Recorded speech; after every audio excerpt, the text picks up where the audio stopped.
अल्लाह मुझे सेहत से रखेगा, मैं इन तमाम से कहना चाह रहा हूं, तुम तैयार रहो। मैं किसी माइका लाल से ना कभी डरा हूं ना कभी डरूंगा इंशाअल्लाह ताला।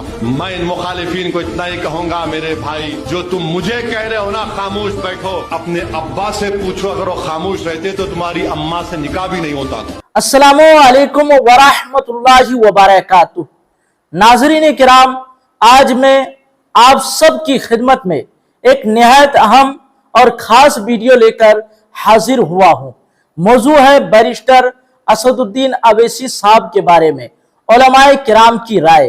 अक्सर ये सवाल उठाया जाता है कि क्या अवैसी साहब मुसलमानों को धोखा दे रहे हैं, क्या अवैसी साहब बीजेपी की बी टीम है। लेकिन हकीकत क्या है? उलमाए किराम ने इन सवालात का वाज़ेह और दो टोक जवाब दिया है। इस वीडियो में आपको स्टेप बाय स्टेप उलमाए किराम के बयानात सुनाऊंगा। वीडियो के आखिर तक देखने के बाद इंशाअल्लाह ताला आपके दिल व दिमाग में अवैसी साहब के बारे में जो भी सवालात या कंफ्यूजन है वो सब दूर हो जाएंगे। लिहाजा गुजारिश है कि आप इस वीडियो को शुरू से आखिर तक देखें और दरमियान में स्किप न करें, वरना पूरी बात सही से समझ नहीं आएगी।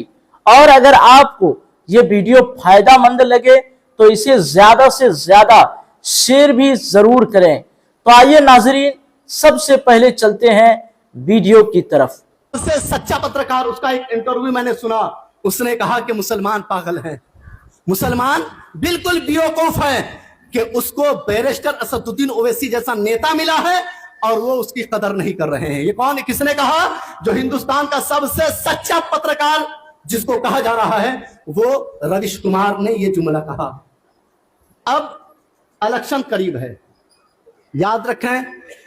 मजलिस के ताल्लुक से, हम मुसलमानों की इस जमात के ताल्लुक से कहा जाता है कि ये बी टीम है। आप जरा गौर कीजिएगा, हमको कहा जा रहा है कि मुसलमानों की ये जमात बी टीम है, बी टीम है। राहुल गांधी साहब कहते हैं कि ये बी टीम है, अमित शाह साहब आते हैं वो कहते हैं कि ये बी टीम है, फुला जमात वाले कहते हैं ये बी टीम है। मैं आपको कह रहा हूं अल्लाह की कसम, ये बी टीम नहीं है, ये ए टीम है, ए टीम। और देखिए, अगर कोई खैर हमको अगर बी टीम कह रहा है तो कहने दीजिए, मगर कम से कम आप मत बोलिए ये बी टीम नहीं है, ये ए टीम है। पार्टी बी टीम है, ये बात गैरों ही ने फैलाई और इस डर के साथ फैलाई कि इतना बड़ा नेता पूरे मुल्क में है नहीं, इतना काबिल नेता पूरे मुल्क में नहीं, इतना बेबाक नेता पूरे मुल्क में नहीं, इतना बोलने वाला नेता पूरे मुल्क में नहीं, और इतना बड़ा कानून जानने वाला नेता पूरे मुल्क में नहीं।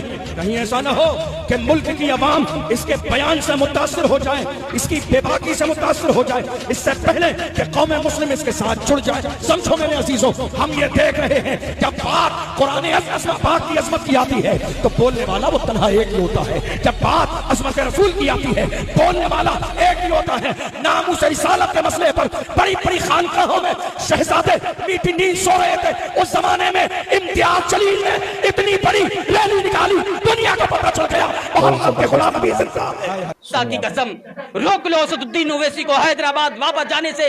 अगर असदुद्दीन ओवैसी दोबारा हैदराबाद चले गया, तुम्हारा बिहार में नामो निशान मिटा देगा, तुम्हारा बिहार में कोई नेता नहीं रहेगा, तुम चिल्लाते रहोगे, तुम पर जुल्म ढाया जाएगा, तुम कोई सुनने वाला नहीं।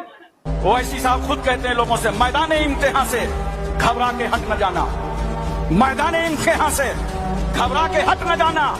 तकमीले जिंदगी है चोटों पे चोट खाना, लेकिन बस इनकी जुर्रत और हिम्मत को सलाम। एक लीडर ऐसा हो कि जिसके नाम पर जनता जमा होने लगे।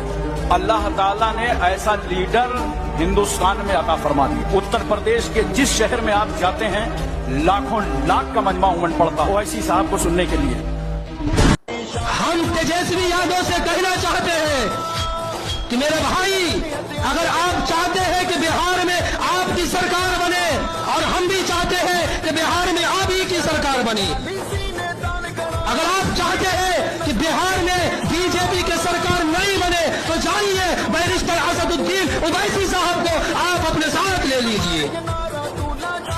आज जब भी हमारे मुल्क में हमारे दीन के खिलाफ, हमारे शरीयत के खिलाफ जब कानून बनाया जाता है तो मेरे भाइयों बताइए कि सबसे पहले उस कानून के विरोध में कौन खड़ा होता है? बोलिए, संसद में बिल को कौन फाड़ता है? मुझे तो सिर्फ और सिर्फ एक ही शेर नजर आता है, वह बैरिस्टर असदुद्दीन ओवैसी साहब। तो मेरे भाइयों मुझे बताइए कि हमारे वोट के हकदार भी कौन है? हम जानते हैं, हम मानते हैं कि हमारी तादाद कम है, हमारी सरकार नहीं बन सकती है, लेकिन हमारा विधायक तो बन सकता है ना, जो संसद में जाकर हमारी आवाज को बेबाकी के साथ उठावे। कौन था ये बिल फाड़ने वाला? उस रावण के सामने था कोई मद्द मुजाहिद? नहीं, उस बिल के 5 टुकड़े किए तो एक टोपी और दाढ़ी वाला बैरिस्टर असदुद्दीन अवैसी था। कौन सी ताकत थी? नमाज की ताकत थी, ईमान की ताकत थी। हमारी और आपकी नमाज कज़ा हो सकती, लेकिन इस मर्द मुजाहिद की नमाज कज़ा नहीं होती। वो आशिक़ रसूल है, वो मुहिब्बे रसूल है। उसके सर की टोपियों पर अल्लाह के रसूल के नालैन का जूते का निशान है। अपने सर पर मोहम्मद रसूलुल्लाह के जूते का निशान बनाकर घूमता है। वो आपके वजूद के लिए लड़ रहा। अपना कायद नहीं ढूंढा। और उनको देखो, वो कहते हैं कि अगर पेट्रोल 200 लीटर भी हो जाए तो हमारे कायद तो यही हैं। अब भी अगर खामोश रहे, इसीलिए मैं बार बार कहता हूं, उठो वो घर ना हश्र ना होगा फिर कभी, दौड़ो के जमाना चाल अपनी चल गया। तुम अपनी सियासत को मुंतखब करो, तुम अपनी क़ियादत को मुंतखब करो। और अगर अभी भी सियासी लाशऊरी की जिंदगी गुजारते रहोगे, लुक्मे बनते चले जाओगे। असी शऊर को भी बेदार करो, सियासत को समझो। तुम कब तक इस्तेमाल होते रहोगे? अब इसमें उलमा को भी आना चाहिए कि इनके सियासी शऊर को बेदार करें। तुम्हारे साथ आज जो खेल खेला जा रहा है, तुम हर एक की जय विजय करते हुए हर पार्टी के पीछे जाते हो। तुमने आज तक अपना कायद नहीं ढूंढा, अपना कायद नहीं ढूंढा। और उनको देखो, वो कहते हैं कि अगर पेट्रोल 200 लीटर भी हो जाए तो हमारे कायद तो यही है, इसलिए कि हमारा हम मजहब है। वो हमारे मजहब की बात करता है। नाज़रीन किराम, आपने उलमाए किराम के बयानात समाअत फरमाए। अब आपके सामने हकीकत बिल्कुल वाज़ेह है कि बैरिस्टर असदुद्दीन अवैसी साहब के बारे में जो अफवाहें और इल्जामात लगाए जाते हैं वो कहां तक दुरुस्त हैं। हमें चाहिए कि हम किसी भी शख्सियत के बारे में सुन कर राय कायम न करें, बल्कि अहले इल्म की बातों पर तवज्जो दें और हकाइक को समझें। अगर आपको ये वीडियो पसंद आया हो तो इसे ज्यादा से ज्यादा शेयर करें ताकि और लोग भी हकीकत जान सकें, और चैनल को सब्सक्राइब करना न भूलें ताकि आने वाली मजीद मालूमाती वीडियोस आप तक सबसे पहले पहुंच सकें।